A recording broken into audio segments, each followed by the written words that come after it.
Bonsoir à toutes et à tous. Nous sommes ravis de vous accueillir pour cette nouvelle conférence de l'Université populaire d'Arcueil sur aujourd'hui donc le thème les relocalisations, outils de la réindustrialisation en France. Merci à Catherine Mercier-Suissa d'avoir accepté notre invitation. Donc quelques mots pour vous présenter. Madame Mercier-Suissa est professeure en sciences économiques à l'Institut d'administration des entreprises de l'Université Jean Moulin Lyon 3, ainsi que chercheuse associée dans le think tank Relocalisation. Et donc, je vous laisse la parole. Merci.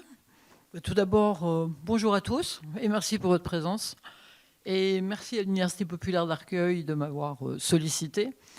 Alors, ça date maintenant, je ne sais plus, 4-5 mois déjà en arrière. On avait réfléchi, on s'était dit, bon, si on parle de la réindustrialisation, comment aborder le sujet sans noyer les gens sous des chiffres. Voilà. Donc, on s'était dit, moi, depuis plusieurs années maintenant, je travaille sur un point un peu particulier de la réindustrialisation qui sont les relocalisations. Et en fait, en éco et en économie internationale, on travaille au début sur la mobilité des entreprises. Pourquoi les entreprises partent, donc les délocalisations. Pourquoi, plus récemment, certaines entreprises décident de revenir. Donc là, c'est ce qu'on appellera la relocalisation. Puis on travaille aussi sur ce qu'on appelle l'attractivité d'un territoire, finalement, sur les choix de localisation. Pourquoi une entreprise décide de se mettre à un endroit plutôt qu'à un autre. Donc, c'est un petit peu ça dont je vais vous parler ce soir. Donc, alors, il y a le micro, il faut que je parle dans le micro. Donc, on va parler de réindustrialisation. Alors, on peut s'intéresser évidemment à l'emploi industriel. Et pendant une vingtaine d'années, quand on parlait de relocalisation, on parlait avant tout de la reloc pour résorber le chômage, pour voir si ça crée des emplois en France, etc. Aujourd'hui, on travaille toujours évidemment sur ces questions-là, mais on s'intéresse pas mal aussi aux questions d'empreinte carbone. Quand une entreprise délocalise, qu'elle produit à l'autre bout du monde et qu'elle réimporte ses produits, bah effectivement, ça a un effet, on va dire, en termes d'empreinte carbone qui est parfois pas extraordinaire. Donc la reloc, souvent, est abordée maintenant du point de vue un peu des questions écologiques. Mais on n'efface pas, évidemment, la question toujours qui est liée à l'emploi. Et on travaille pour s'intéresser à la réindustrialisation aussi aux créations industrielles. Donc, quand une entreprise revient, on crée finalement de l'activité en France, mais on travaille aussi sur les questions d'attractivité territoriale et d'ancrage territorial. Qu'est-ce qu'on peut faire pour empêcher une entreprise finalement de partir ? Sachant quand même que quand des entreprises partent, elles ont souvent des bonnes raisons de le faire. Donc, si vous voulez bien, je vous parlerai des déterminants de la délocalisation. Alors, ce qu'on appelle les déterminants, c'est les raisons, les motivations, pourquoi une entreprise part. Après, pourquoi une entreprise revient. Et peut-être la partie la plus innovante, entre guillemets, maintenant, c'est de voir comment une entreprise revient. Parce que bien évidemment, quand les entreprises reviennent, elles ne fabriquent plus comme elles fabriquaient avant de partir, et elles ne fabriquent plus comme elles fabriquaient à l'étranger. Donc, c'est montrer un petit peu les facteurs clés de succès, comme on dit en gestion, qui peuvent expliquer qu'une relocalisation soit à la fois rentable et puis pérenne, au sens durable. Voilà. Alors, bon, sur les implantations industrielles, depuis 2019, on dénombre pas mal, il y a un peu plus de 800, qui sont de nouvelles implantations industrielles. Mais dans ces nouvelles implantations industrielles, vous avez aussi des implantations qui sont des implantations de création.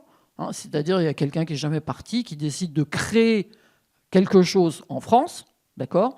Vous avez des investissements étrangers qui peuvent arriver, donc des Américains, des Chinois qui viennent s'installer en France. Et puis, vous avez un peu de relocalisation. Mais il n'y en a pas tant que ça. On s'y est beaucoup intéressé au reloc avec la crise sanitaire, avec le Covid. Si vous voulez, c'est là où finalement les gens ont pris conscience.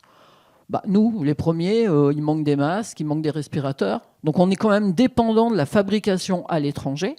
Et puis les industriels, plusieurs fois, sont venus témoigner à la télévision. Ça, c'est une capture d'écran de BFM, où on expliquait, écoutez, les constructeurs automobiles, on va peut-être pas pouvoir produire autant de voitures qu'on ne voulait, parce qu'il y a une partie des composants automobiles qui sont fabriqués en Chine.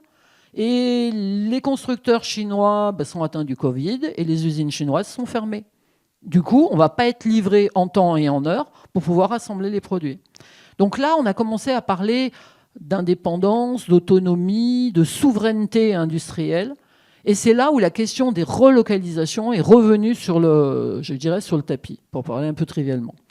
Donc, cette crise sanitaire donc, révèle un peu au grand public l'importance de l'autonomie sur certaines productions. Bon.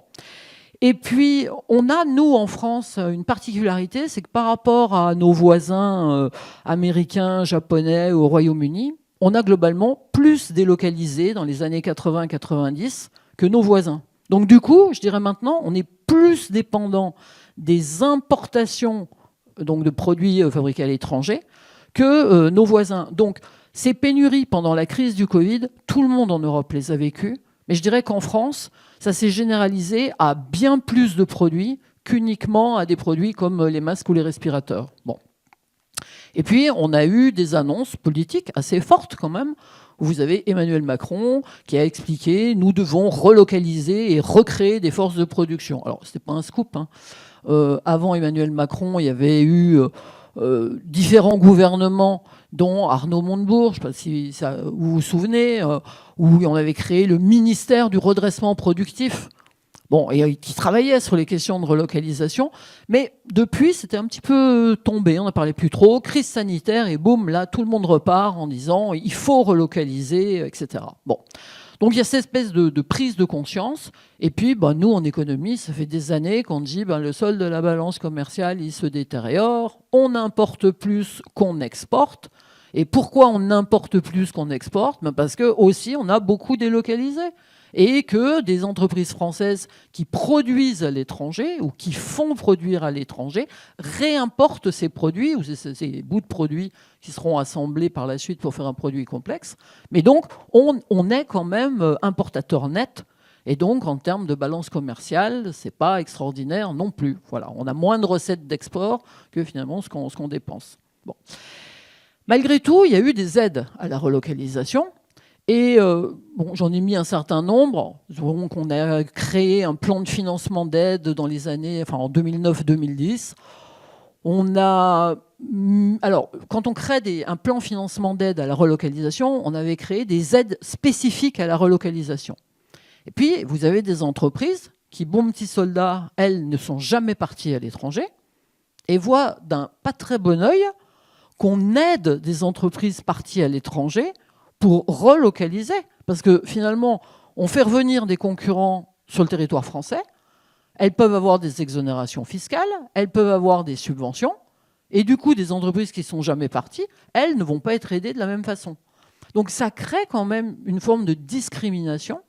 Et c'est une différenciation en termes de concurrence. Donc les aides à la reloc, assez rapidement, on les a arrêtées. Et on les a re-rangées dans une grande enveloppe qui s'appelle l'ARI, l'aide à la réindustrialisation. Bon, ce n'est pas pour autant que le mécanisme ne peut pas être dénoncé de la même façon. Parce qu'on finalement, on a changé le nom, mais il y a ces aides à peine déguisées et qui viennent créer finalement des distorsions de concurrence entre les entreprises sur le territoire français.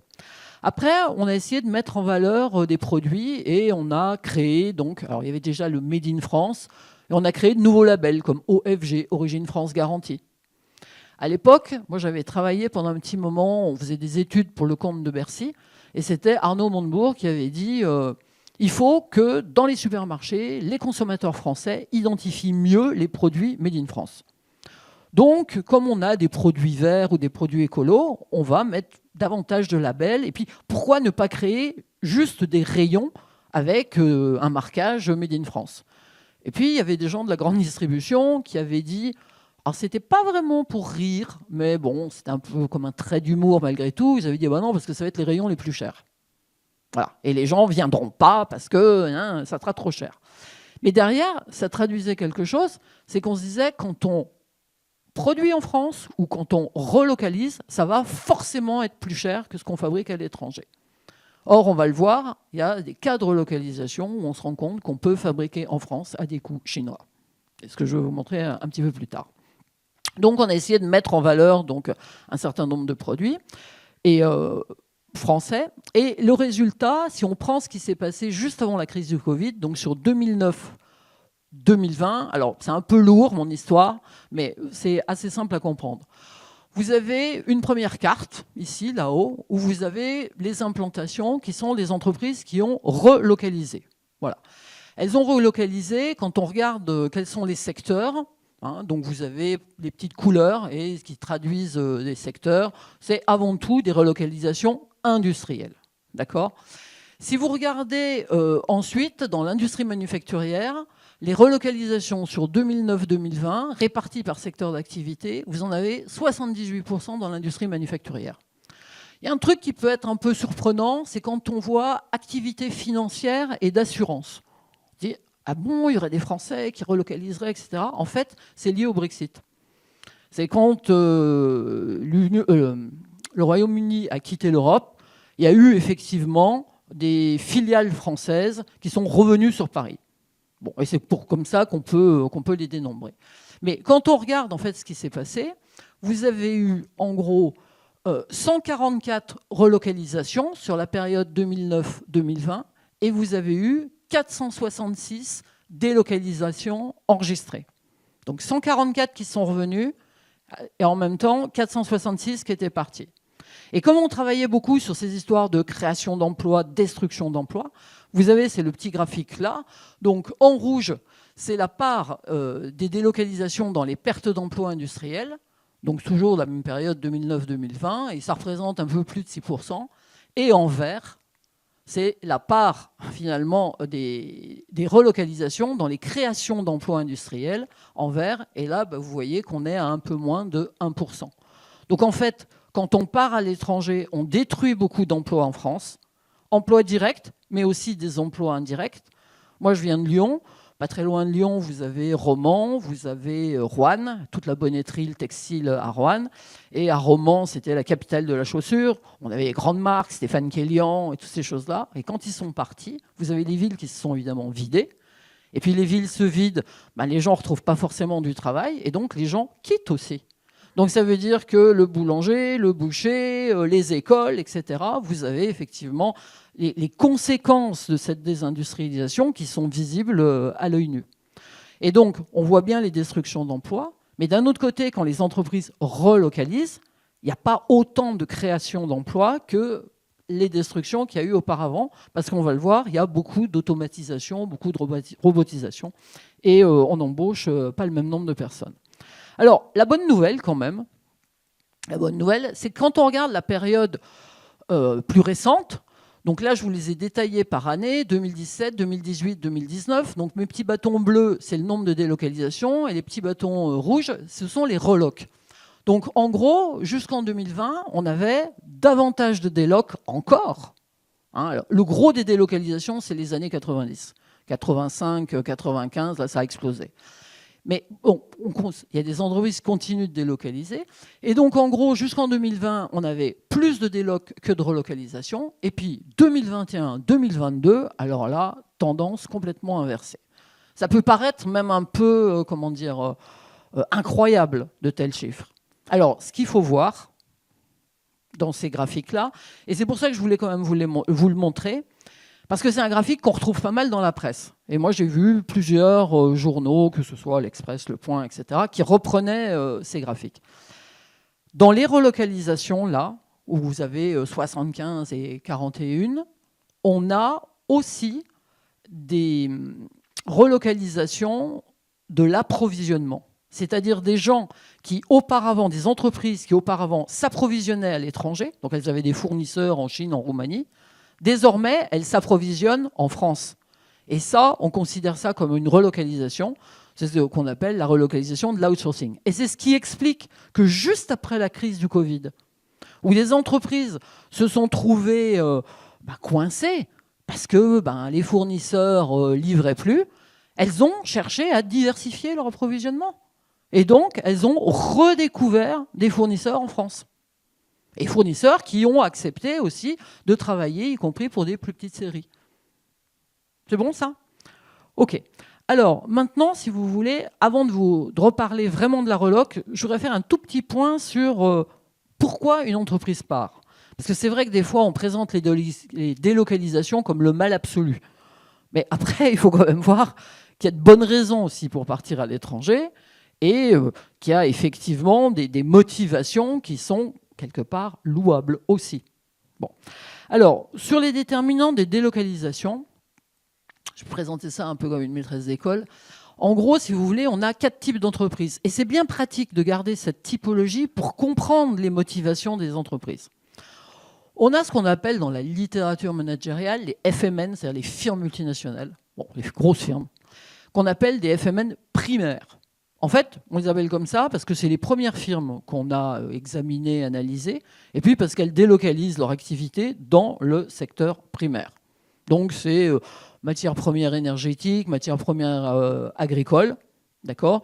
Donc c'est les premières firmes qu'on a analysées, et la première motivation, c'est pourquoi vous partez pour exploiter je sais pas, pétrole, gaz, des oranges, etc. C'est pour s'assurer un approvisionnement. Voilà. Donc les anglo-saxons disent qu'elles ont une stratégie de resource seeking, elles recherchent des ressources, elles s'assurent un approvisionnement. Donc je peux m'implanter à l'étranger pour effectivement récupérer des produits. Deuxième type de stratégie intéressante, c'est des firmes à stratégie commerciale. Ça, c'est des entreprises qui délocalisent, d'accord, qui s'implantent à l'étranger. En fait, souvent, c'est pour contourner des mesures protectionnistes. Auparavant, elles exportaient. Et puis, je ne vais pas dire du jour au lendemain, mais pas loin, elles vont avoir une hausse des droits de douane où on va leur mettre des quotas. Et là, ça devient gênant au niveau de l'exportation, et je ne peux plus exporter parce que mes exportations sont contraintes. Et là, je décide de m'implanter à l'étranger. Et en gestion, il y a un truc que j'explique aux étudiants que j'aime bien, c'est ce qu'on appelle la stratégie du cheval de Troie. Je ne sais pas si ça vous parle, mais c'est des entreprises, les premières qu'on a qualifiées finalement en disant c'est une stratégie du cheval de Troie, c'était à la fin des années 70. Donc on a eu 2 chocs pétroliers, 73, 74, 79, 80. Et ça a conduit les pays finalement à essayer de protéger leur économie. Et on a remis au goût du jour des mesures protectionnistes. On a remis des droits de douane, mais on a remis des quotas. Et fin des années 70, donc 79, 80, l'ennemi, entre guillemets, l'Europe, au niveau de l'automobile, ce n'était pas la Chine, mais c'était le Japon. Et donc, on a voulu mettre des quotas sur les exportations automobiles japonaises qui arrivaient en France. Et donc, les Japonais, ils ont fait quoi ? Ils ont rempli le quota avec les véhicules, mais on n'avait pas mis de quota sur, pour faire simple, les pièces détachées automobiles. Donc, ils sont allés créer au Royaume-Uni des usines d'assemblage. D'accord ? Ils ont exporté tous les composants pour la construction automobile, ils les ont assemblés, et à partir du moment où 40% du processus productif était réalisé au Royaume-Uni, on a considéré que le produit était made in, à l'époque CE, et donc pouvait être vendu sans droit de douane à la France, à l'Allemagne, à l'Italie.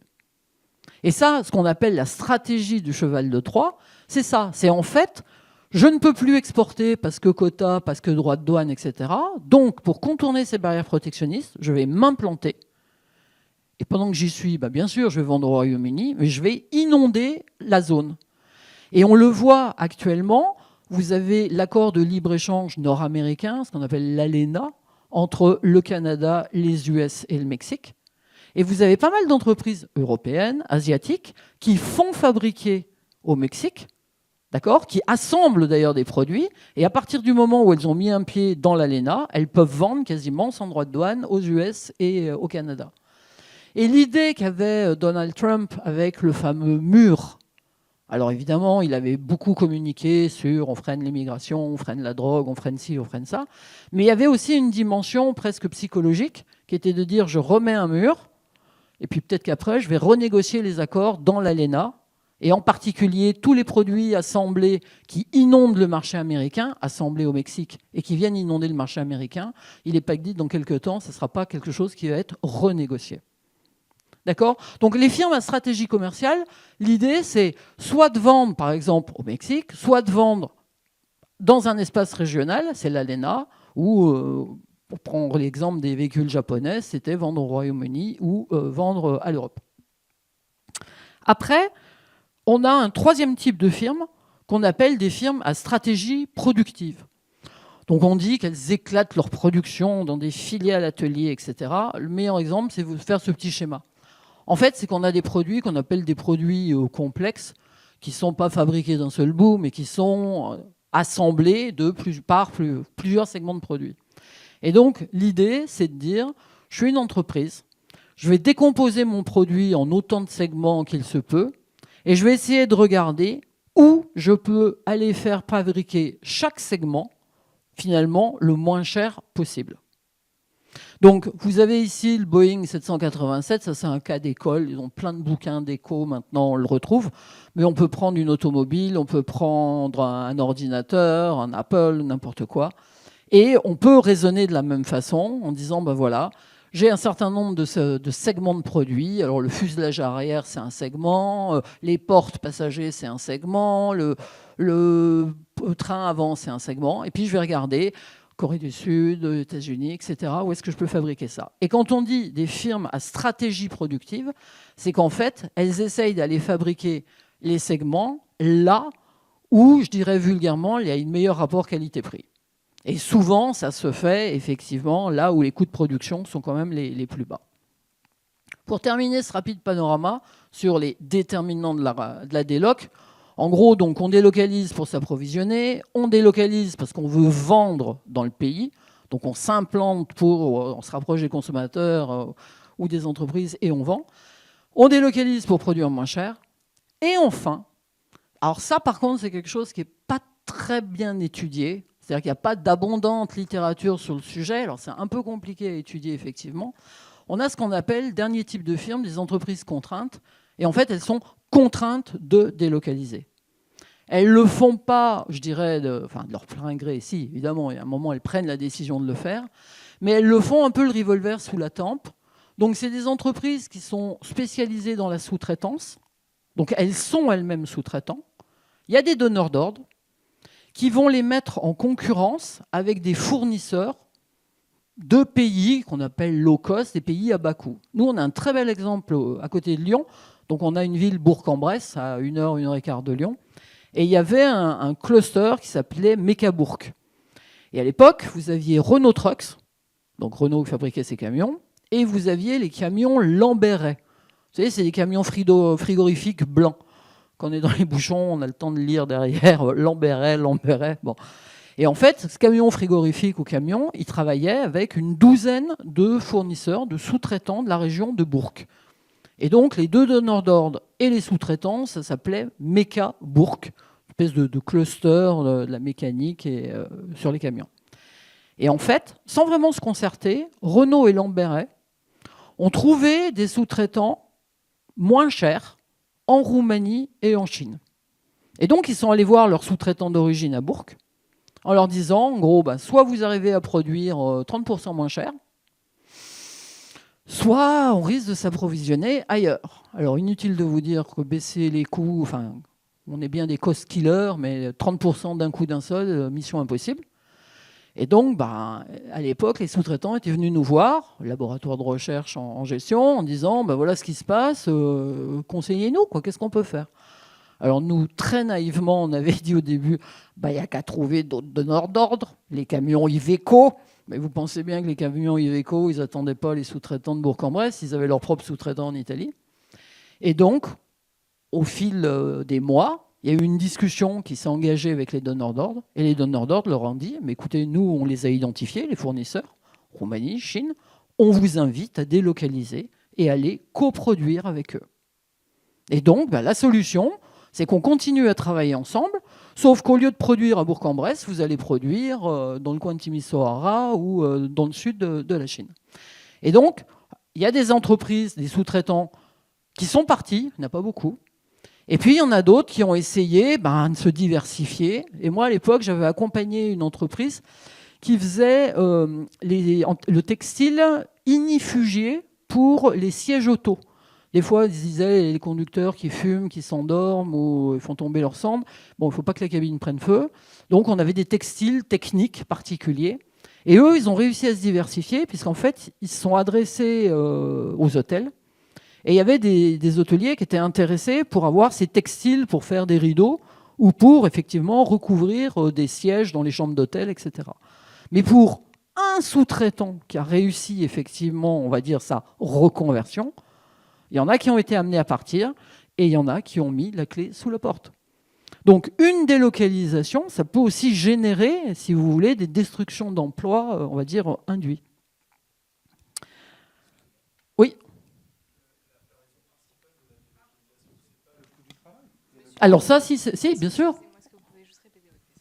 Juste, je suis désolé, on pose des questions à la fin, mais là, Non, sur les trois que vous avez donnés, vous n'avez pas donné la primordiale. Le coût du travail à l'étranger est ridiculement bas, et le coût de fabrication. C'est pour ça qu'elles délocalisent les entreprises. Non, vous dites contraintes, comme si elles étaient obligées de... Alors, le sous-traitant est contraint, mais après, dans les stratégies productives, les firmes à stratégie productive qui éclatent leur production dans des filiales ateliers, c'est pour profiter de coûts de production faibles. Et les coûts faibles, c'est les coûts variables, c'est les coûts salariaux. Et c'est pour ça qu'on dit là au-dessus, produire moins cher. C'est pour avoir des normes environnementales très basses, très Alors, basses. Il peut y avoir aussi... Des codes du travail quasi inexistants. C'est surtout pour ça, bien madame. sûr, bien sûr. C'est bon, ça? Mais je l'ai pas squeezé. Hein. Non, je le vois pas dans vos trois... Quand je vous indique stratégie productive, produire moins cher, c'est cette raison-là. Moi, depuis le début, j'ai l'impression que c'est une conférence du MEDEF. Ah, ça, c'est pas très sympa ce que vous dites. Non, c'est ce que je ressens. De plus vous parlez, plus c'est ce que je ressens. Laissez-moi continuer. Allez, je vous laisse. D'accord? Non, alors que ce soit bien clair pour tout le monde, firme primaire pour s'approvisionner, firme à stratégie productive, produire moins cher, profiter de coûts salariaux faibles, bénéficier de faibles coûts sociaux, d'accord? Et les dernières qu'on connaît maintenant, les entreprises contraintes, des entreprises qui sont contraintes de délocaliser parce qu'on leur met le revolver sur la tempe en disant on arrêtera d'acheter chez vous parce qu'on a trouvé des fournisseurs beaucoup moins chers.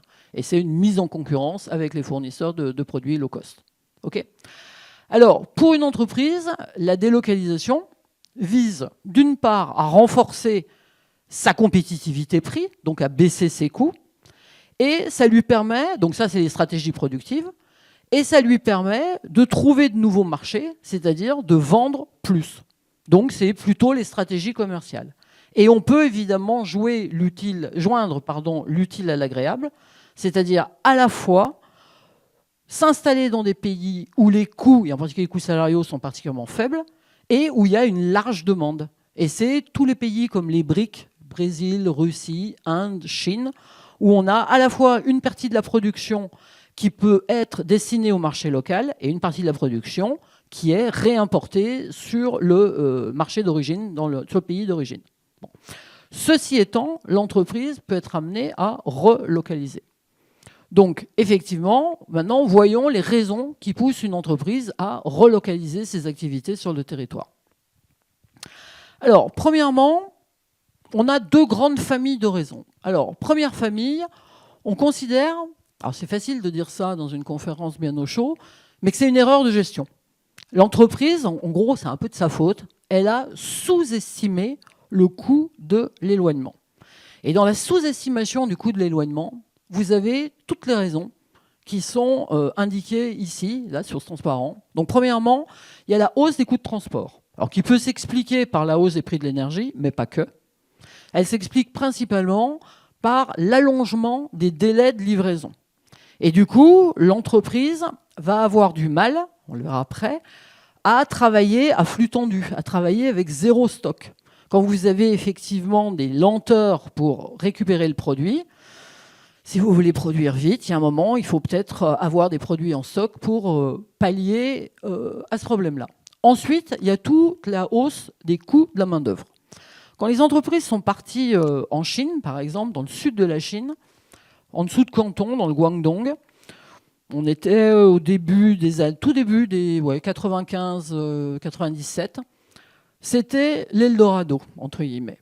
On a eu plein d'entreprises qui sont arrivées, y compris Decathlon, par exemple. Nous, à l'époque, on avait un master qui était délocalisé en Chine. Et j'avais des étudiants chinois dans mon master, mais qui travaillaient pour ces firmes françaises. Et j'ai eu l'occasion de pouvoir justement avoir accès à ce terrain-là et voir avec eux ce qui se passait. Et donc, les entreprises, dans un premier temps, quand elles sont arrivées, elles ont embauché des gens, et il y avait plein de Chinois qui demandaient à être embauchés, et effectivement à des salaires qu'on peut considérer comme des salaires de misère. Certaines entreprises, dont Decathlon, ont décidé de former les salariés. Donc, il y a eu des coûts de formation qui se sont rajoutés. Ceci étant, ça restait rentable. Et puis, au fil des années, mais ça dans un temps relativement court, il y a eu de nouvelles entreprises qui sont arrivées. Nouvelles entreprises occidentales, des italiennes, des anglaises, etc. Et ce qu'elles ont fait, plutôt que d'avoir à former, elles aussi, les gens, elles ont cherché à débaucher des salariés chez les premiers qui étaient arrivés. Donc, elles les débauchaient comment ? En leur offrant des salaires un peu plus élevés. Et les autres, qui ne voulaient pas perdre la main-d'œuvre sur laquelle ils avaient investi, ils ont été obligés d'augmenter les salaires. Et c'est comme ça qu'on explique aussi la hausse des salaires. Des fois, on dit c'est avec le développement, mais ça ne se développe pas tout seul. Et ce qui a expliqué que finalement, l'entreprise a dû considérer qu'il y avait des coûts de fidélisation qui se rajoutaient à ces coûts salariaux lambda. Donc ça se traduit, hausse des coûts de formation, hausse des coûts de fidélisation pour freiner les taux de turnover du personnel. Donc ça se traduit à l'arrivée par des coûts salariaux plus augmentés. Et aujourd'hui, entre le moment où nous on y était, mi-95-96 et maintenant, dans le Guangdong, les salaires ont augmenté de 60%. Dans le sud de la Chine, si vous voulez, le Guangdong, c'est plus de 60% de hausse des salaires. Bonne nouvelle pour les Chinois, on est bien d'accord. Moins bonne nouvelle pour nos industriels qui cherchaient à nouveau cette pression sur les coûts. Bon. Après, on a plein d'exemples qui ont montré qu'il y avait des ateliers qui étaient mal contrôlés, qui facilitaient les malfaçons, une chaîne de montage qui est mal réglée. On a eu, nous, comme ça, un cas d'entreprise qui fabriquait en Ukraine, donc une entreprise de la région de Roanne, qui était partie faire des pyjamas, des grenouillères en Ukraine. Et en fait, l'histoire, elle est très simple. Quand vous avez un pyjama, quand on déculotte le gosse, l'espèce de U s'appelle le pont. Et le pont, souvent, c'est 3 boutons de pression. Et donc, il y avait un bras, enfin une machine, qui était là pour fixer les boutons de pression. Sauf que le bras était mal réglé. Et donc, au lieu de fixer à la fois la petite pointe et la petite plaque au même endroit, bien face à face, il y a eu un décalage. À l'arrivée, quand on pliait et quand on fermait le pyjama, les gosses, sur les fesses, ils avaient des plis. Alors on pourra dire, oui, mais avec les couches, c'est pas grave, ils ne le sentent pas. Sauf que dans un magasin, un pyjama avec des boutons de pression qui sont décalés, ça ne va pas. Et le chef d'entreprise nous avait expliqué qu'il était allé sur place et qu'il avait essayé de discuter avec les salariés pour savoir, en disant « Mais madame, vous n'aviez pas vu que le pyjama, nanana, ça n'allait pas ». Et à l'époque, la dame lui avait dit « Si, on l'avait bien vu, mais il n'y avait pas de chef d'atelier. Donc à qui vouliez-vous qu'on le dise ?» Et on ne parle pas français, on n'a pas le téléphone du PDG en France, on ne va pas lui... Bon. Donc, des malfaçons. Et puis, dans certains pays, on a eu de la contrefaçon, enfin on a encore des cas de contrefaçon qui sont très très importants et qui sont ces produits réimportés ou exportés du coup en France et qui viennent concurrencer le même produit sur le marché national, etc.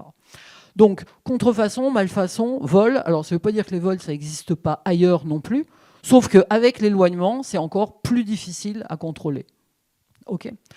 Après, on a globalement, il y a eu plusieurs études de cas là-dessus qui montrent qu'il y a parfois en Chine ce qu'on appelle la règle du 3e container.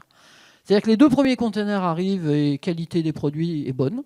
Et puis le 3e, la qualité, ça ne va pas du tout. Et comme les donneurs d'ordre, souvent, mettent vraiment la pression sur leurs fournisseurs, prenons le cas des fournisseurs asiatiques, les fournisseurs asiatiques font de la délocalisation en cascade. C'est qu'ils s'adressent à d'autres entreprises qui elles-mêmes sous-traitent à d'autres, qui sous-traitent à d'autres, etc. Et les contrôles qualité sont on ne peut plus aléatoires, on va dire. Et du coup, c'est comme ça qu'on arrive aussi avec des containers, avec des produits inutilisables, on ne sait pas quoi en faire, etc.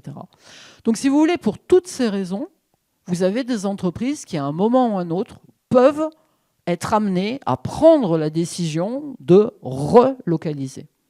D'accord ? Et c'est ce que nous, on appelle une sous-estimation du coût de l'éloignement. Donc voilà, ça c'est un petit exemple de contrefaçon, par exemple. Bon, c'est pas très agréable. Après, il y a une deuxième famille ou une deuxième série de raisons qui sont liées en fait à la demande, c'est-à-dire quand les clients sont dans le pays d'origine. Donc, vous fabriquez, vous partez, délocalisez à l'autre bout du monde, et vous avez réimporté vos produits parce que votre demande, elle est en France ou en Europe. En fait, on se rend compte qu'il y a une perte de flexibilité et une perte de réactivité. Il y a des produits pour lesquels la délocalisation, c'est quasiment mission impossible. J'avais travaillé, moi, avec un constructeur de cuisine. Et il me disait, moi, en fait, mes cuisines, ce n'est pas des cuisines lambda, on fait aussi, sur le haut de gamme, de la cuisine sur mesure. Et donc, on demande une table sur le Lilo mobile, etc., qui doit avoir telle dimension. Il l'a fait fabriquer en Asie. La table arrive en France et il se rend compte que, ben non, voilà, il y a 2 cm là qui coincent et elle ne pourra pas être collée dans le mur. Nanana. Donc, qu'est-ce qu'on fait? On renvoie la table à l'autre bout du monde pour qu'on la retravaille, etc. Bon, ça, c'est pas possible. Donc, il disait, en termes de réactivité, moi, mon client, il voulait quand même son îlot rapidement, etc. Et donc, progressivement, ça les a amenés à dire, bon, là, on perd trop de temps et les contrôles ne sont pas bons. Après, ce que je disais précédemment, c'est souvent lié aussi à des problèmes où on a des ruptures d'approvisionnement sur la chaîne de valeur, sur la chaîne d'approvisionnement. Et donc, si on veut travailler ce qu'on appelle en juste à temps avec zéro stock, on travaille à flux tendu, donc où vraiment tout est millimétré, on doit avoir les produits qui arrivent au bon moment, tous ensemble pour pouvoir être assemblés, etc. Dès que vous avez une rupture d'approvisionnement sur la chaîne d'approvisionnement, ben c'est foutu. Voilà. Donc ça aussi, c'est un élément qui peut expliquer la relocalisation. Après, il y a tout ce qui est lié, finalement, à ce qu'on appelle maintenant le risque de réputation. C'est des entreprises qui partent et qui peuvent avoir une production, on va dire, destinée à un grand public, hein, donc un consommateur final, pas forcément en B2B à d'autres entreprises, mais plutôt à des consommateurs finaux.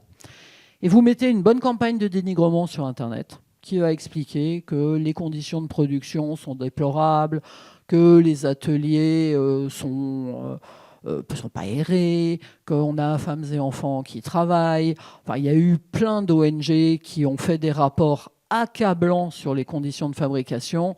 On a eu, il n'y a pas bien longtemps, au Maroc, des ateliers qui avaient brûlé, et les gens ont brûlé dedans, à l'intérieur, parce qu'on les avait aussi enfermés à clé. Ils ne pouvaient pas sortir au moment où il y a eu le feu, etc. Donc, quand vous vendez consommateur final et que des choses comme ça arrivent, quand je dis une bonne campagne de dénigrement, plus le fait qu'aujourd'hui, les consommateurs sont de mieux en mieux informés, de plus en plus, on passe du consommateur au consomme-acteur, on parle de l'achat responsable, on devient un peu plus sensible et on regarde un peu l'éthique sur l'étiquette. Qu'est-ce qu'il y a effectivement sur l'étiquette? C'est fabriqué où? Dans quelles conditions? Etc.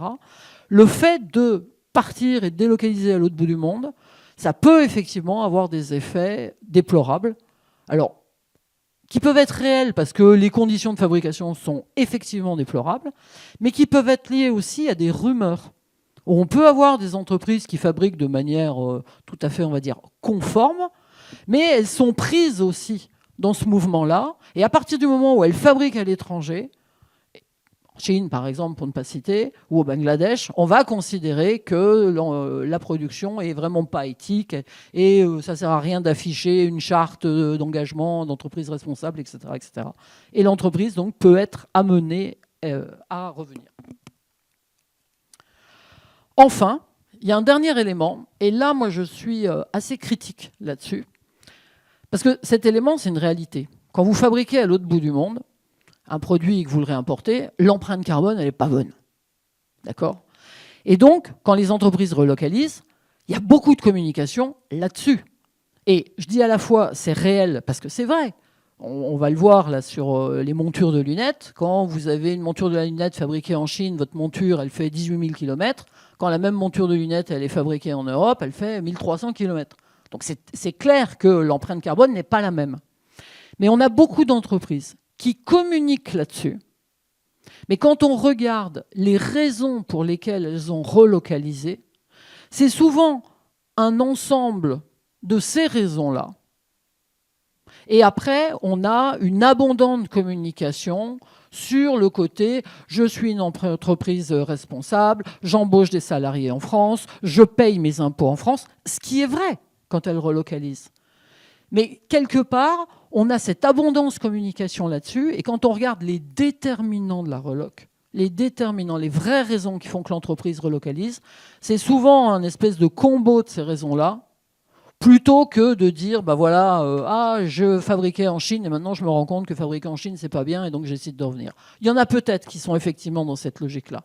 Mais si vous voulez l'élément catalyseur, déclencheur de la reloc, c'est souvent lié à des problèmes de qualité de produit, hausse des coûts ou contrefaçon. Voilà. C'est ma vision, ça n'engage que moi. Mais sur le terrain, on a travaillé sur quand même, peut-être maintenant, un peu plus de 50 entreprises qui avaient relocalisé. Toutes communiquent sur empreinte carbone, entreprise responsable, etc. Et quand on creuse un peu sur les raisons de la reloc, bon, voilà. Après, c'est souvent un mix. Donc là, c'était juste pour vous montrer quand on parlait de risque de réputation et quand les entreprises délocalisent, où effectivement, bah, vous avez les salariés qui ne sont pas d'accord, ce qui paraît tout à fait logique. Hein. Et puis quand l'entreprise essaye de se justifier, là c'est aussi une entreprise de la région lyonnaise, c'est Seb pour ne pas les citer, ils ont décidé d'aller fabriquer par exemple tous les wok en Asie, parce qu'effectivement ils ont des débouchés en Asie. Donc ça veut dire délocaliser pour produire moins cher, et puis avoir un produit où il y a un savoir-faire, parce qu'effectivement, vous avez des gens qui consomment plus, qui achètent davantage de wok en Asie qu'en France, par exemple. Il dit, bon, il y a un grand débouché, donc c'est une stratégie commerciale, je m'implante pour vendre, puis en même temps, c'est une stratégie aussi productive, parce que finalement, la fabrication des wok en Asie, c'est moins cher que peut-être de les faire à Écully dans la banlieue lyonnaise, et du coup, je réimporte aussi les wok en France, et puis j'en vends en France. Bon, ceci étant, quand on a annoncé aux salariés fermeture d'usine parce qu'on va fabriquer des wok en Asie, parce que vous savez, c'est en Asie que les gens utilisent des wok, bon, ça a créé effectivement quelques conflits.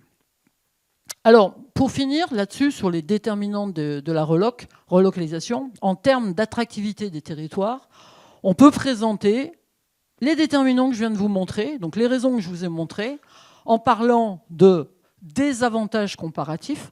Si moi, je fais du marketing territorial, si je suis une agence de développement local, développement économique, et que je veux faire venir des investisseurs, ce que je peux faire, c'est soit en dessous, mettre en avant les avantages de mon pays, en disant, regardez, en France, on a de la créativité, il y a du savoir-faire, on peut faire une production de proximité, d'accord ?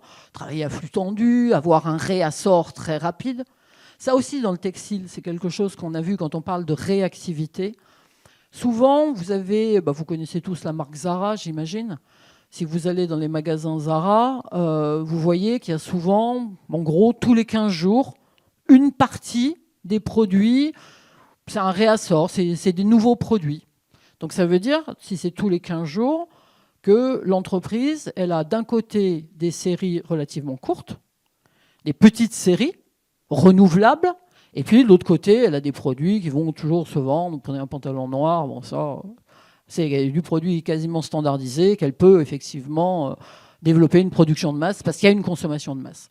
Mais pour des produits pour lesquels il n'y a pas forcément une consommation de masse, des produits pour lesquels on a une demande, on dit très versatile, une demande qui change par exemple. Et si vous prenez la mode pour les ados, vous prenez, je ne sais pas moi, des jeunes filles, jeunes garçons, 12-14 ans, septembre, il y a un chanteur ou une chanteuse qui va avoir une petite jupe rouge, vous avez des chances que les gamines, elles veulent une petite jupe rouge. Et puis si en octobre, le même chanteur ou chanteuse, il met un pantalon noir, les mômes, elles vont vouloir un pantalon noir. Et vous avez produit à l'autre bout du monde des millions de petites jupes rouges et vous vous retrouvez avec vos petites jupes rouges sur les bras. Donc ce qui peut expliquer que des entreprises dans le textile délocalisent des biens hyper standardisés ou production de masse loin et gardent dans ce qu'on appelle le proche offshore, c'est-à-dire l'Afrique du Nord, la Turquie, il peut y avoir l'Italie aussi, de la petite série pour pouvoir garantir un réassort rapide. C'est bon ça ? Donc une même entreprise peut très bien avoir une partie de sa production délocalisée loin et une partie de sa production, soit production de proximité. Et quand on dit proximité, c'est au sens large, hein, c'est pas forcément sur son territoire d'origine. Mais ça peut être à proximité, type Afrique du Nord, du territoire espagnol, par exemple. C'est bon, ça? Donc, quand on travaille sur ces questions-là, donc on peut mettre en avant un peu les avantages du pays d'origine, et en disant sur les histoires de rapidité du réassort, etc., bon, voilà, on peut mettre en avant qu'on peut massivement automatiser aussi. Donc ça, on va le voir en termes de coûts salariaux. Et puis, mettre en avant l'attitude nationaliste de la clientèle, le fait qu'on a une empreinte carbone moindre. Donc, c'est des éléments qui peuvent être des éléments aussi à inclure dans la communication marketing. Voilà. Après, vous avez des entreprises, je ne suis pas hyper cynique non plus, hein, en disant il y a des entreprises qui sont convaincues aussi du bien fondé de la production en France. Prenez une marque comme 1083, Thomas Huriès qui fabrique ses jeans à Romans. C'est un type mais qui a eu des tas de propositions. On lui a dit, venez fabriquer chez nous à l'étranger, ce sera moins cher. Non, qui lui s'accroche, il y croit, il veut remonter la filière textile en France, etc. Mais il y a beaucoup d'entreprises pour qui les histoires d'empreinte carbone, made in France, etc., c'est beaucoup de com aussi. Et puis, bon, ce qu'on peut mettre en avant, c'est tous les inconvénients, ce qu'on appelle les désavantages comparatifs des pays d'accueil, en disant, voilà, vous étiez là-bas et regardez tous les éléments négatifs qui peuvent jouer en votre défaveur.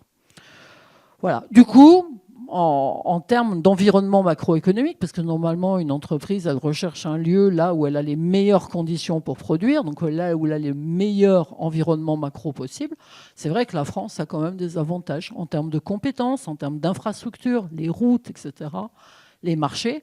Il y a le marché français, il y a le marché européen. Et ça constitue quand même ce qu'on appellera le socle de l'attractivité en France. Alors maintenant, dernière partie, comment relocaliser? Une fois qu'on a dit, voilà, il y en a des bonnes raisons de relocaliser, maintenant concrètement, comment on fait? Alors nous, on a une approche à l'IAE, à Lyon, assez simple, c'est qu'on travaille sur des cas d'entreprise. En gros, il y a des approches macro où on peut regarder le nombre d'emplois créés, le nombre d'emplois détruits, etc. Nous, on a fait vraiment de la micro. Et on va sur le terrain, on va en entreprise. Il y a des étudiants, docteurs ou des masters, qui font leur stage et qui font des stages longs dans l'entreprise et qui ont un accès privilégié au terrain.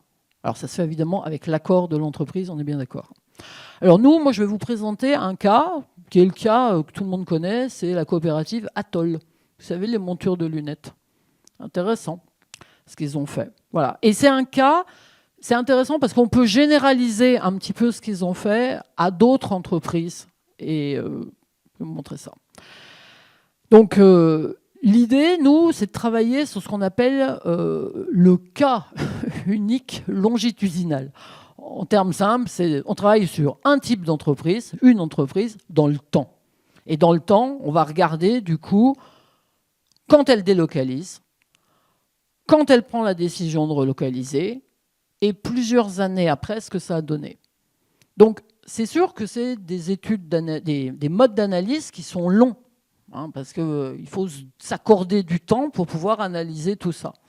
Et jusqu'à présent, comme on n'avait pas beaucoup d'entreprises qui relocalisaient, et quand celles qui relocalisaient, ce n'était pas très rentable, pérenne et tout ce qu'on veut, on n'avait pas beaucoup de champs d'investigation. Là maintenant, depuis le temps que des entreprises quand même relocalisent, on commence à avoir pas mal de choses. Alors, nous, comment on les identifie, ces entreprises qui relocalisent?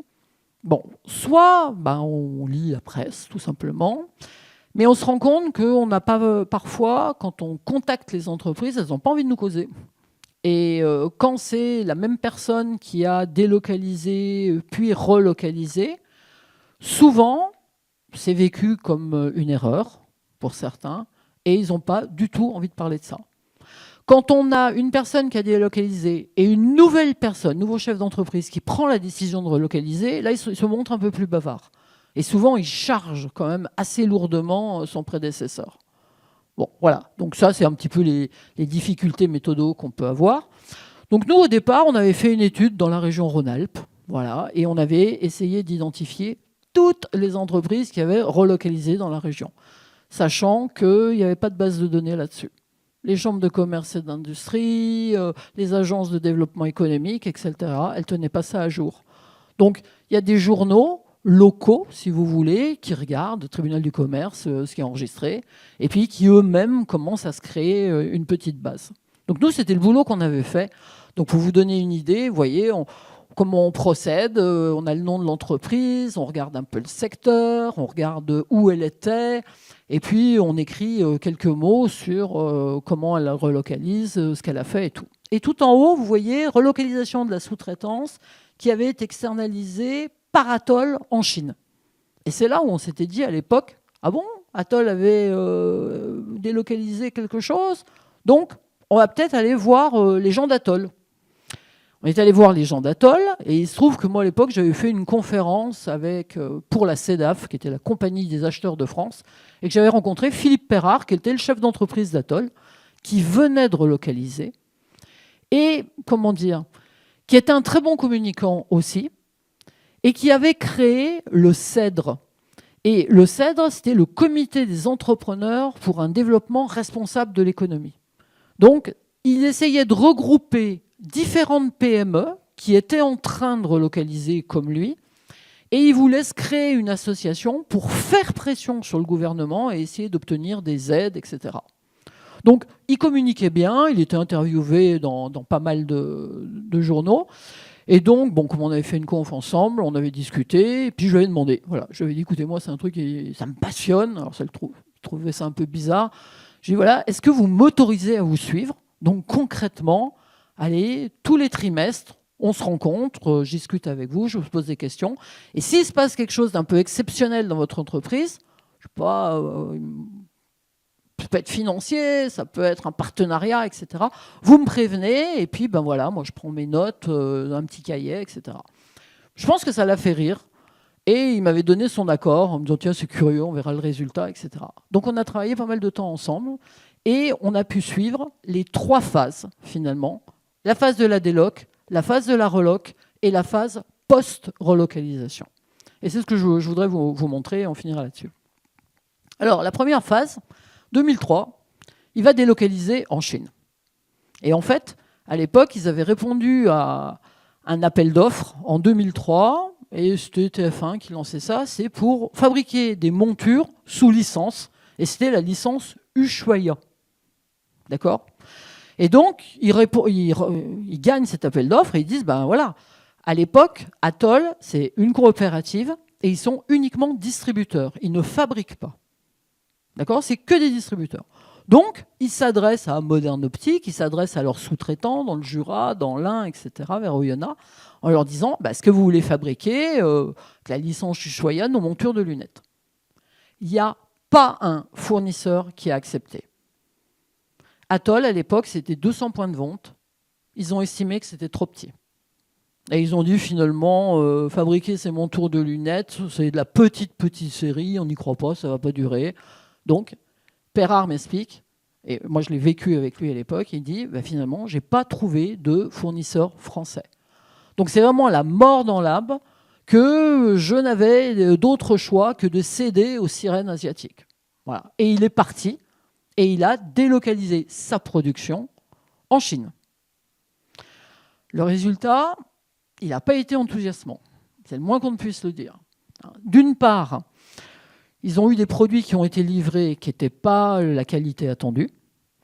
Après, il m'expliquait, il me disait, vous savez, les montures de lunettes, on a 2 grands moments. C'est la rentrée des classes pour les gosses. Et puis Noël, où on commence à acheter des lunettes, voire des solaires. On fait des cadeaux pour les beaux jours. Et il dit, moi, j'avais lancé une production de montures de lunettes pour des enfants. Je voulais des montures avec un rouge un peu élégant qui tire vers le violet. Mon fournisseur chinois m'avait dit oui, il n'y a pas de problème. Et à l'arrivée, il dit je me suis retrouvé avec des lunettes comme les lampions qu'il y avait dans les restaurants. C'était un rouge orangé, etc. Et les parents, ils n'ont pas voulu acheter ça, ils n'ont pas mis ça sur le nez des enfants, etc. Et on a loupé les ventes. Donc ça a été un peu l'élément déclencheur. Puis après, ce qu'il nous a longuement expliqué, c'est qu'il y avait la période du Nouvel An chinois, où en Chine, les entreprises ferment pour permettre aux salariés de rentrer chez eux. Et ça ferme pendant plus de 3 semaines, donc il y a arrêt de la production. Donc il dit on a quand même des interruptions de livraison qui sont conséquentes. Et puis, qualité des produits qui n'est pas là.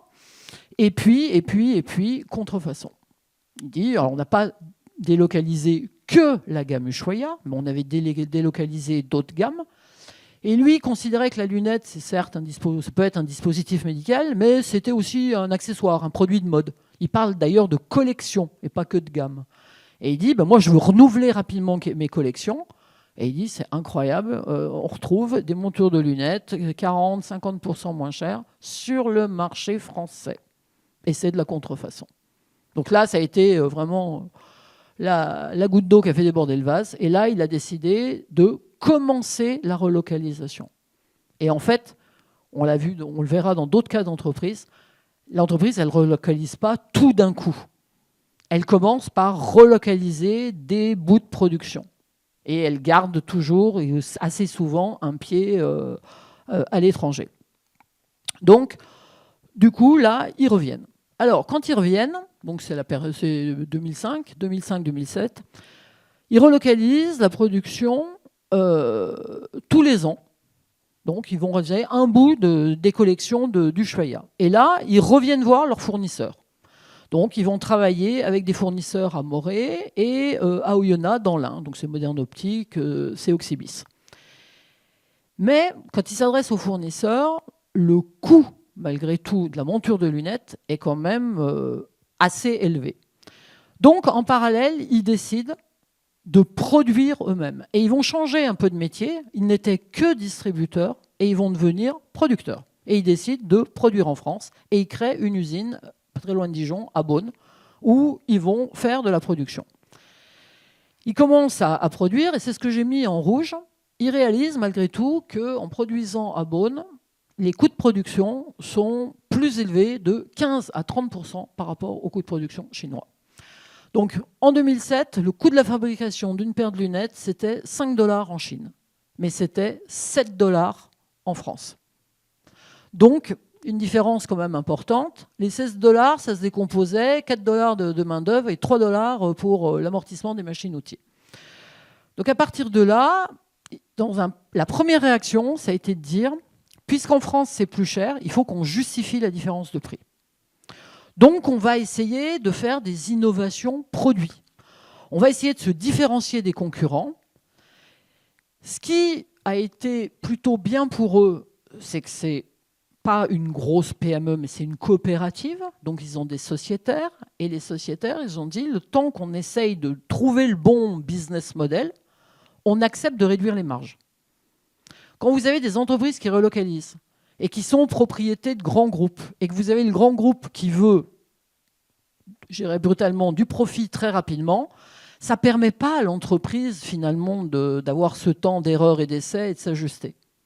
Là, les sociétaires ont accepté de réduire leur marge, on va dire, le temps qu'il le fallait. Bon. Donc, ils ont commencé par faire des innovations qu'on peut qualifier d'organisationnelles, la manière dont ils fonctionnaient, et ils ont mis les gens en 2-8. Au lieu d'avoir une seule équipe, on va avoir 2 équipes. Bon. Là, ils ont réussi à baisser le coût de fabrication de 7 $, ils l'ont passé à 5,5 $. Bon. Et puis, comme il restait toujours plus cher, ils ont essayé de faire des innovations sur le produit pour justifier le fait que le prix était un peu plus élevé. Donc là, ils ont commencé à créer des lunettes connectées, alors qui étaient assemblées à Beaune, et les composants électroniques venaient d'une entreprise des Côtes d'Armor, donc en France. Et là, ils ont commencé à communiquer vraiment de manière très très forte sur le Made in France, en disant les composants de nos lunettes fabriqués en France, la lunette assemblée, fabriquée en France. Bon. Ils ont obtenu en 2010 la norme ISO 9001, qualité, produits, services, etc., sur la production en France. Donc là aussi, c'est un élément de communication supplémentaire qui peut être important. Et puis, en 2011-2017, comme ils étaient toujours un peu plus chers, ils décident de se lancer dans ce qu'on appelle le design to cost, c'est-à-dire on va imaginer un mode de production efficace, mais surtout moins coûteux, pour essayer de réduire les coûts. Et là, première réaction, ils travaillent sur le produit et ils disent qu'il faut qu'on réduise le nombre d'opérations nécessaires à la fabrication d'une paire de lunettes. Donc, ils regardent aussi en se disant, les gamins, quand on nous ramène les lunettes en magasin, souvent ce qui casse, c'est au niveau des montures de lunettes, c'est la petite vis. Parce que le gosse, il la met dans un peu tous les sens, etc. Et c'est là la fragilité de la lunette. Donc on va imaginer des lunettes monoblocs, sans vis. Bon, qui seront souples, qui pourront épouser la forme du visage du gosse. C'est de l'innovation encore. Et puis, la manière de produire, sans entrer dans les détails, ils innovent aussi en combinant ce qu'on appelle, nous, homme-machine, et en essayant de réduire le nombre de tâches pour fabriquer la lunette. Mais les lunettes, elles restent encore un peu trop chères. C'était 165 € et ils voulaient atteindre les 130 €. Et là, ils décident que la part des salaires, elle reste importante, donc on va essayer de la diminuer.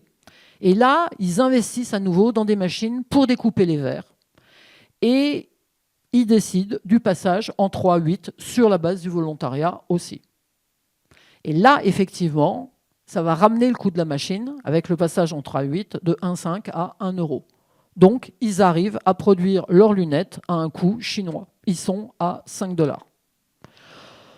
Donc, la contrepartie pour les salariés, parce qu'il faut accepter effectivement de travailler à 3-8 avec des horaires décalés, etc., c'est une politique salariale malgré tout attractive, des primes d'intéressement, bon, et puis ils invitent aussi leurs fournisseurs à repenser leur organisation en disant il faut qu'on s'améliore, mais il faut qu'on s'améliore tous ensemble.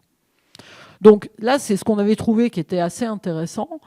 Par rapport à leurs fournisseurs, ils vont les aider aussi à se moderniser, acheter des machines, et ils vont même leur accorder un soutien financier. Alors là, on n'a jamais réussi exactement à connaître la nature du soutien. Est-ce que c'est des prêts à taux bonifiés? Est-ce que... J'en sais rien. On ne sait pas précisément. Est-ce qu'ils prennent une part aussi chez le fournisseur? Là, c'est resté encore un peu opaque. Mais quoi qu'il en soit, c'est toute la filière qui s'améliore. Ils ont aussi, ce qui était assez intéressant, travaillé avec des personnes qui étaient en ESAT. Alors, d'un côté, les salaires sont plus bas pour des gens qui avaient des handicaps, parce que c'est un système d'insertion par le travail. C'est des gestes simples. Mais d'un autre côté, c'était aussi l'occasion de dire on joue sur le côté entreprise sociale. Et on fait de l'insertion par le travail aussi. On joue aussi notre rôle d'entreprise qui s'insère dans la société et qui va insérer des salariés dans la société. Avec une communication plutôt légère là-dessus. Et moi, j'étais toujours à scruter un peu la communication de ces entreprises en disant ils en font des tonnes, etc. Et là, non, c'était assez soft. Bon. Alors après, moi, j'avais un peu creusé en disant mais c'est parce que vraiment les salariés, vous les payez pas au SMIC, vous les payez moins que le SMIC, etc. Il me dit non, il n'y a pas que ça, parce que regardez, on a des salaires. C'est là où ils m'avaient montré toute leur grille concernant la politique salariale et qui, par rapport aux entreprises de la région, était quand même plutôt attractif. Donc, fort de tout ça, qu'est-ce qu'on en déduit? On en déduit que finalement, si on prend le cas d'Atoll, mais qu'on va pouvoir généraliser, ils recherchent une compétitivité hors prix en France. C'est-à-dire, ils ne vont pas jouer sur le côté on a des prix très très bas. Donc, c'est une compétitivité, différenciation du produit par des services. Donc, ce qu'on appelle, nous, hors prix. Une compétitivité prix, si vous voulez, c'est quand vous avez soit des prix de revient très très bas, parce que vous avez comprimé vos coûts, soit c'est parce que vous avez réduit votre marge, mais une entreprise elle ne peut pas réduire ses marges ad vitam aeternam, soit parce qu'elle exporte et elle joue sur la monnaie, les différences de taux de change, etc. Donc eux, Atoll, ils produisent en France, ils vendent en France, donc ils n'ont pas du tout joué sur les taux de change. En termes des coûts, ils ont réduit les coûts comme ils pouvaient le plus possible, mais ils ne pourront pas faire mieux. Donc en fait, ils ont fait le pari de se dire, maintenant, par rapport à nos concurrents, parce que c'est un secteur quand même qui n'est pas facile, hein, quand vous regardez, il y a eu une nouvelle réglementation sur les remboursements de lunettes, hein, maintenant c'est tous les 2 ans, il y a une très forte concurrence, il y a une concurrence asiatique, il y a des ventes de lunettes en ligne, donc c'est quand même un secteur où il faut essayer de rester compétitif, et c'est difficile. Donc ils essayent de travailler au maximum sur de l'innovation produit, et sur de l'innovation dans la manière de fabriquer le produit. Donc sur les aspects process. Bon. Ils ont modifié leur offre donc aussi sur des produits qui se veulent un peu innovants, comme des lunettes connectées, etc. Ils sont passés en 3-8 pour réduire les coûts, pour accroître la productivité. Ils favorisent un approvisionnement sur les composants électroniques dans les Côtes d'Armor, à Lannion, un approvisionnement made in France. Et ils jouent à fond la carte, effectivement, entreprise citoyenne, socialement responsable, ce qui serait plutôt le cas. Et ils développent une communication donc sur le made in France. Bon. Maintenant, parce que nous, on s'était arrêté, on avait travaillé pendant pratiquement pas loin de 11 ans avec eux, enfin 16 ans même. Maintenant, quand j'ai regardé un petit peu ce qu'ils faisaient, ils communiquent beaucoup sur la réduction de l'empreinte carbone. Ils sont en partenariat avec différents industriels français et ils essayent ils ont calculé effectivement la réduction de l'empreinte carbone. Et quand ils travaillent avec leurs partenaires français, c'est ce que je vous disais au début, la lunette, c'est 1800 km quand elle est fabriquée complètement en France. Quand elle était fabriquée en Chine, c'était 13 000 km. Et en travaillant en France, ils essayent de maintenir une qualité constante pour continuer, effectivement. C'est un élément de différenciation aussi par rapport à des lunettes qui pouvaient être fabriquées en Asie et qui sont effectivement à 40 ou voire même certaines paires 50% moins chères que ce qu'ils arrivent à faire ici. Donc voilà, sur la base de ce petit exemple, qui est un grand exemple pour nous, mais ce petit exemple, ce que je voulais vous montrer, si on doit retenir quelque chose sur la relocalisation, de manière très claire, finalement, c'est quoi ? Il faut continuer à innover.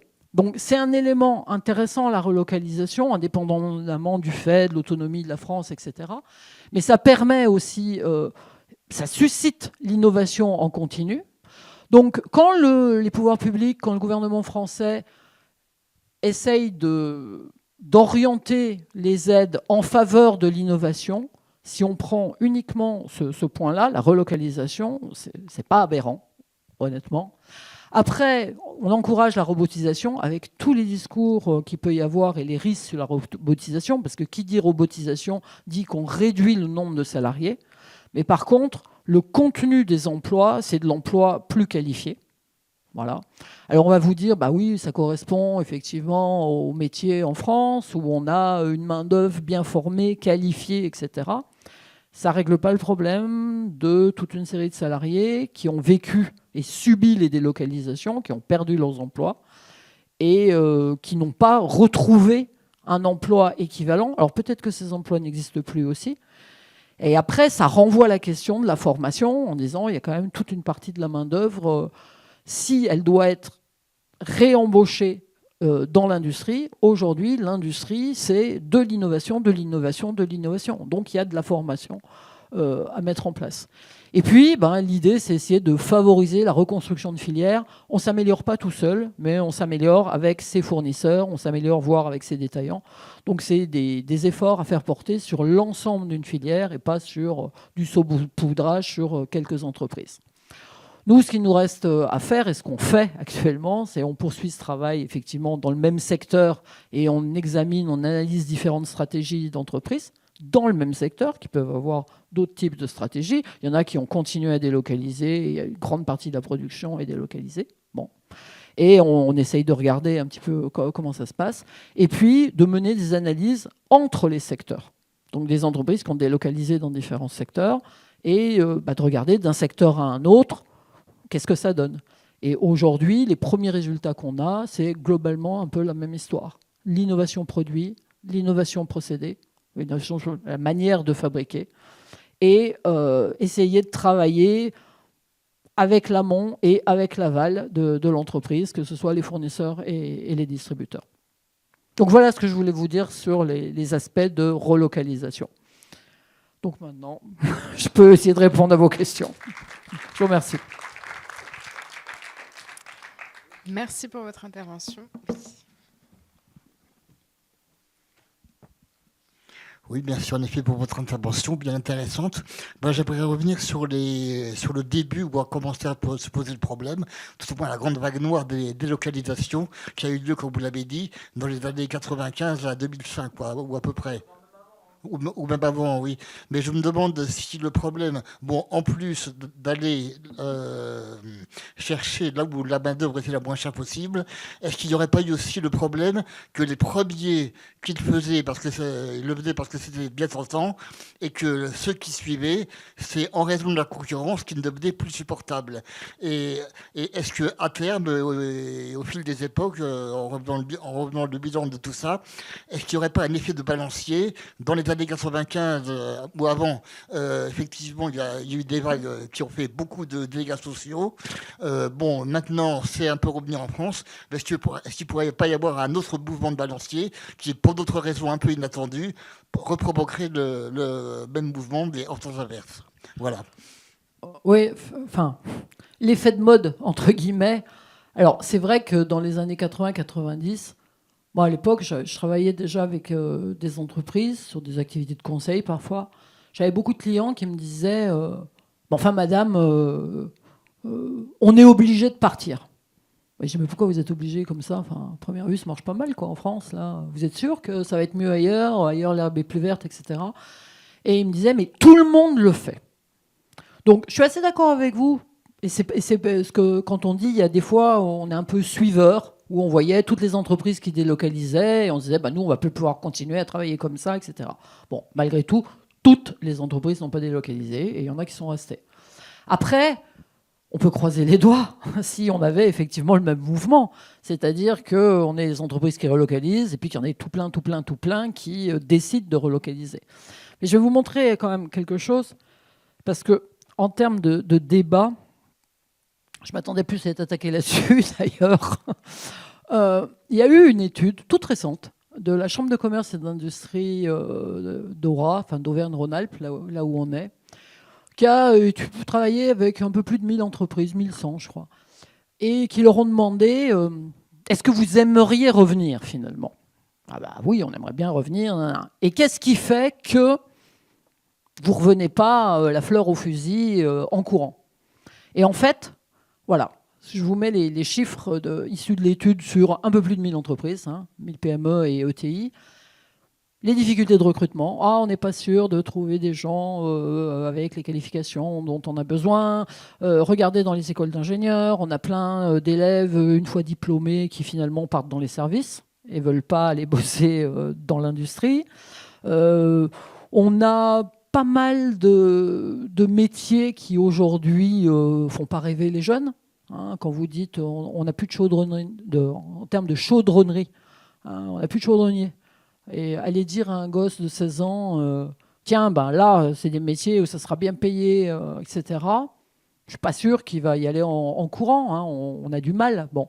Donc les difficultés de recrutement, c'est une réalité. Après, les charges salariales trop élevées, toujours ce qu'on dit en France, c'est pas faux non plus. Quand on regarde les prélèvements fiscaux et quand on se compare à d'autres pays, c'est vrai qu'on a une charge fiscale qui est conséquente. Après, c'est le modèle social français qui est ainsi. Et si on veut, toujours pareil, des universités, des routes, des hôpitaux, etc., il y a un moment, il faut savoir ce qu'on veut.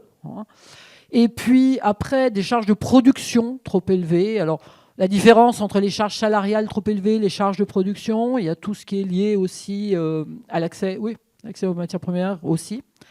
Des réglementations trop contraignantes. Alors ça, c'est intéressant, parce qu'aujourd'hui, c'est dommage qu'il soit parti, le monsieur. J'avais des choses à lui dire, moi.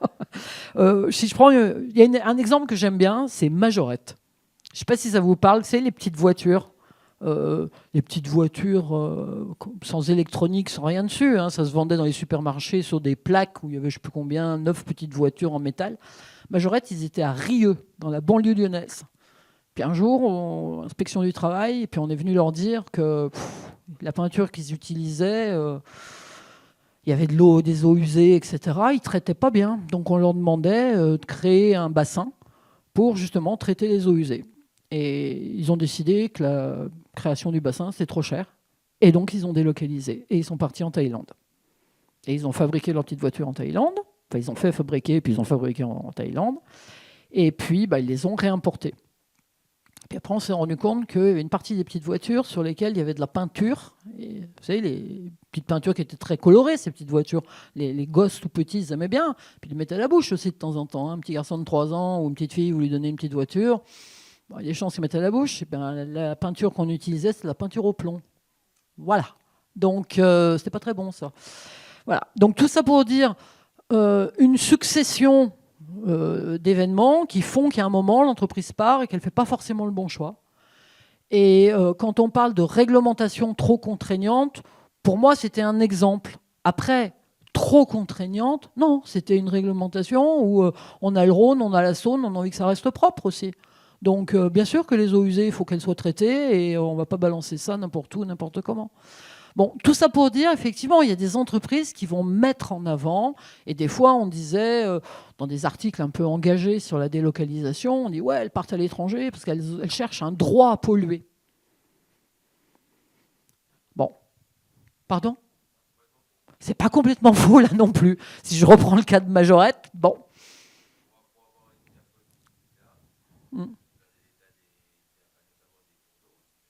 Bien sûr. Excusez-moi, c'était aussi, il y a une vingtaine d'années, les termes du discours vraiment scandaleux au possible du président W. Bush qui a dit publiquement « Je préfère payer un droit à la pollution plutôt que de prendre mes responsabilités ». Je trouvais que c'était vraiment la gaffe du siècle, pour moi. Donc, quand je reviens sur réglementation trop contraignante, oui, et dans la réglementation, il y a toutes les normes, et on va dire écologiques ou en matière d'environnement, qui aujourd'hui, alors quand je dis pose problème, ne me crucifiez pas contre un mur, non, je mets des gants. Non, c'est quoi en fait ? Aujourd'hui, un certain nombre de normes qui font effectivement qu'on demande à l'entreprise de développer une production plus propre et plus respectueuse de l'environnement que ce que ça n'était il y a 15-20 ans. Après, c'est plutôt, je pense, quelque chose qu'il faut prendre positivement en disant ça demande à l'entreprise des innovations de nouveau, qui peuvent être en termes d'organisation, alors pas spécialement sur la main-d'œuvre, mais en organisation sur le processus productif. Ça demande effectivement à l'entreprise de repenser toute sa production, mais quelque part, c'est des éléments qui peuvent être différenciants par rapport à la concurrence. Et c'est des éléments qu'il faut voir plus comme une chance que comme une contrainte. Bien sûr, et on peut le valoriser, et puis c'est la collectivité qu'on profitera. C'est pas non plus que l'entreprise qui se différencie comme ça par rapport à ses concurrents, mais c'est l'ensemble de la collectivité. Et quand on dit l'entreprise socialement responsable, dans le socialement, il y a l'aspect humain, puis il y a l'aspect environnemental, bien évidemment. Et je pense que c'est plutôt bien. Après, maintenant, c'est vrai que c'est un challenge pour des entreprises du jour au lendemain, repenser de A à Z sa production, son organisation, voire modifier de manière substantielle ses produits, c'est un gros challenge. Il faut être clair. Et puis, bon, le manque de compétences, et on reboucle avec les difficultés de recrutement. Nous, on a quelques centrales nucléaires dans le coin. Aujourd'hui, paraît-il qu'ils ont du mal à trouver des soudeurs. Et ils ont fait venir des gens du Canada qui faisaient de la soudure, qui étaient spécialisés sur les trucs, sur les centrales nucléaires. Ils disaient, en France, on a du mal à trouver. Et bon, voilà. Oui, je vous en prie. Bonsoir, merci pour la conférence. Vous avez beaucoup parlé de la responsabilité sociale et surtout environnementale. Vous ne pensez pas qu'il y a un côté humain aussi, réglementation trop contraignante sur les droits du travail tout simplement des salariés, outre l'impact environnemental des entreprises? Le droit, enfin les conditions. Le droit social trop contraignant? Oui, en France, pour certains entrepreneurs. Alors, on a, je vais te dire, pour moi, on a un droit social qui est très protecteur pour le salarié. Voilà. Après, est-ce un bien, est-ce un mal? Moi, j'aurais tendance à dire, c'est plutôt bien pour le salarié. Maintenant, c'est un coût. Voilà. Il y a le coût salarial, mais il y a aussi les coûts sociaux. Mais bon, qu'on ait, je dis n'importe quoi, à payer des indemnités maternité, personnellement, ça ne me choque pas. Qu'on ait à payer des indemnités de licenciement, Bah ouais, c'est quand même pas mal, quoi. Donc, pour avoir été quand même pas mal dans des pays où soit le droit social est très laxiste, soit le droit social existe, il est même parfois, il pourrait être tout aussi contraignant que le droit français, mais il n'est pas appliqué. Il y a des conditions de travail, enfin, qui sont ignobles, quoi. Je ne veux pas de dessin. Après, pour l'entreprise, moi je pense que c'est pas un scoop pour elle, c'est une donnée. Elle sait que c'est comme ça. Vous avez des cas d'entreprise où les gens, malgré tout, enfin, c'est pas le pain somme d'aller au boulot. Il y a des gens qui s'épanouissent dans leur travail et qui sont heureux. Donc, c'est possible aussi de traiter correctement les gens. Moi, quand j'avais travaillé sur Atoll, je reviens là-dessus, j'avais dit à Perrard, je lui avais dit, mais vous êtes sûr que les gens ils vont bosser là, les 3-8 ? Parce que je dis, à la limite, c'est peut-être des jeunes, je pensais à des étudiants qui ont besoin de sous, ils vont accepter, mais ils vont faire ça pendant un moment. Vous n'allez pas les fidéliser, vos salariés, enfin, être en horaire décalé tout le temps, etc. Et on a rencontré plusieurs fois des salariés, mais qui étaient fiers de bosser dans cette entreprise. Et quelque part, je dirais, ils y trouvaient leur compte. Ils n'y allaient pas le revolver sur la tempe, je dirais, uniquement pour des raisons financières. Quelque part, il y avait un véritable épanouissement dans l'entreprise. Et ça existe aussi. Des entreprises où les gens sont considérés, où les gens ils ont un plan de carrière, où ils voient qu'on pense quand même à eux. Et c'est pas ce qui coûte le plus cher. Faut pas exagérer, quoi. Après, moi, je pense il y a des formations à faire, c'est au niveau des DRH. Voilà. Mais bon, c'est un autre débat. Oui. Alors, moi, je souhaite poser en gros 2 questions.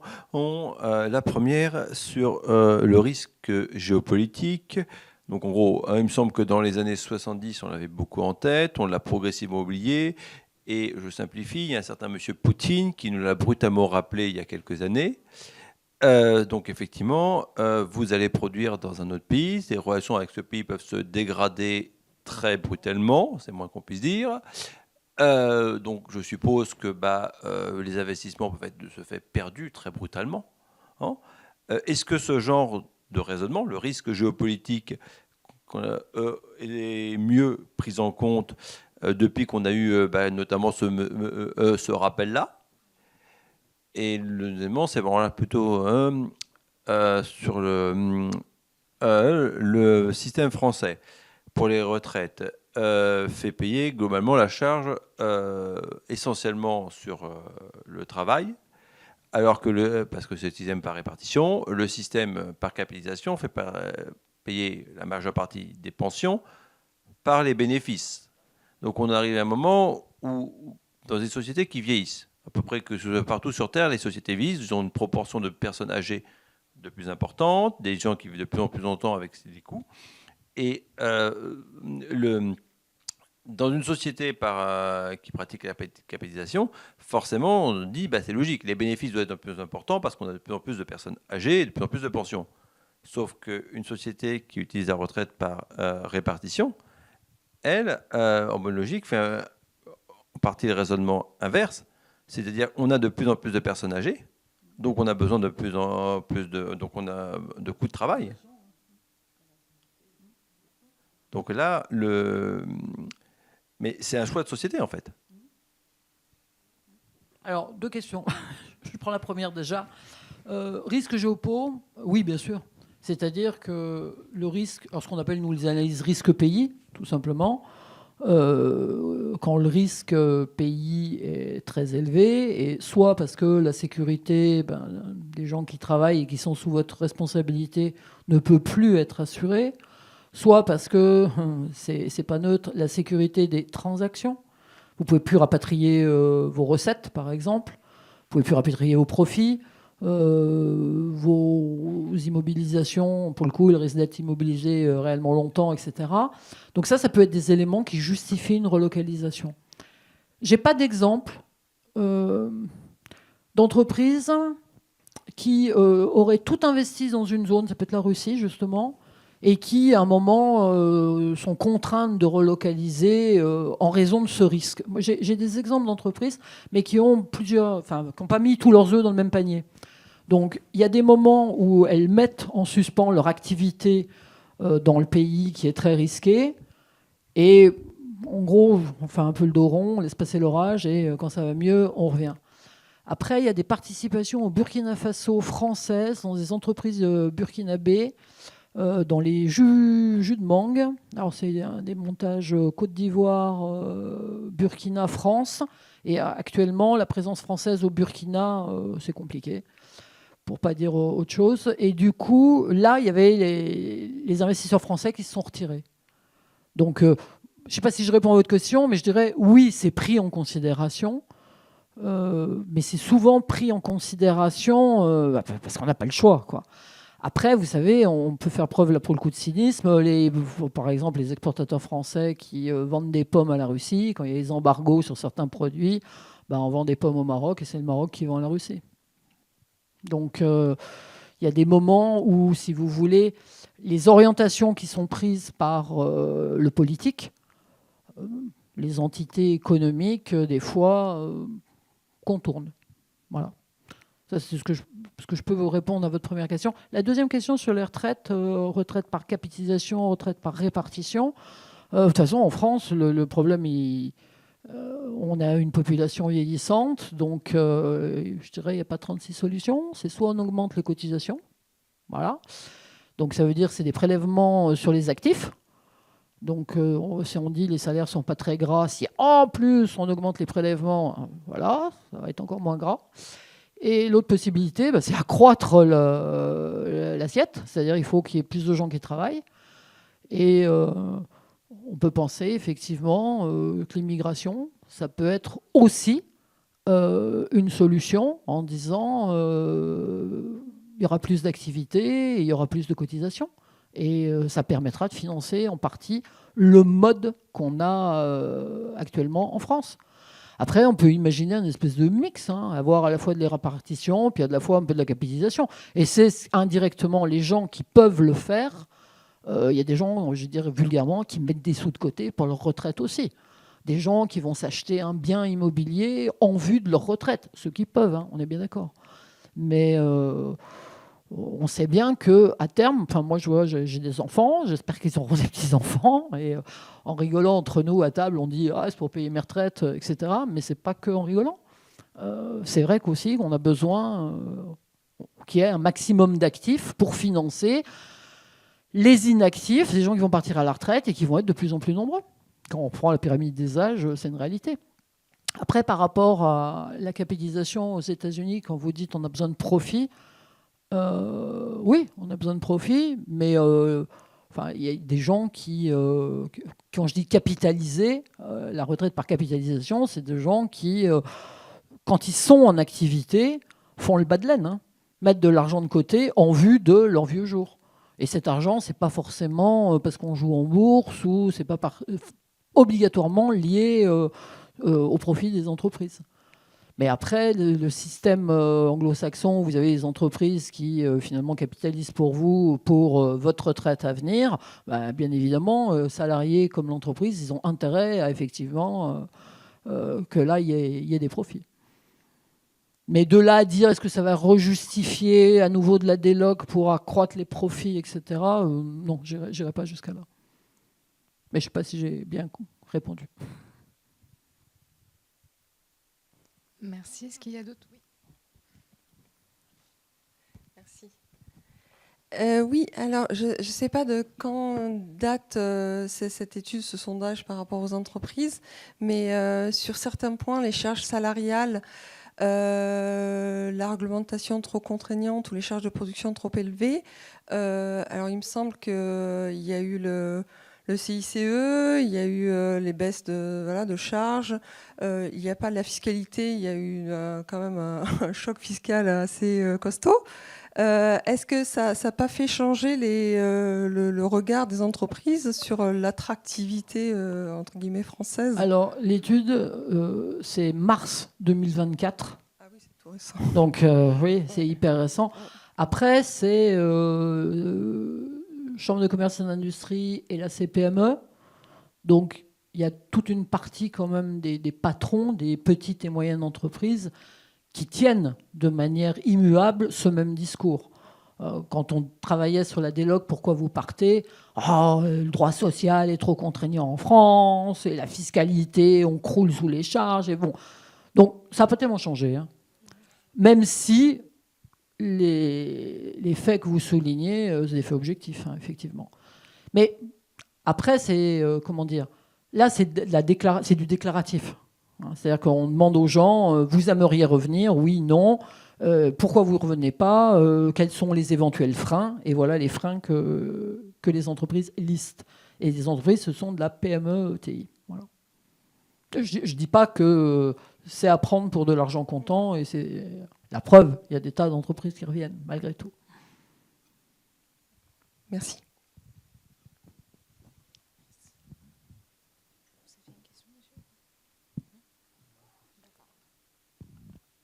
Est-ce qu'il y a encore des questions? Oui.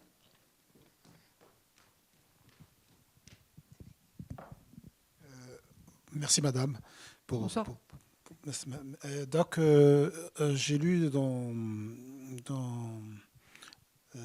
l'archipel français de Jérôme Fourquet, je crois que c'est l'archipel français, oui.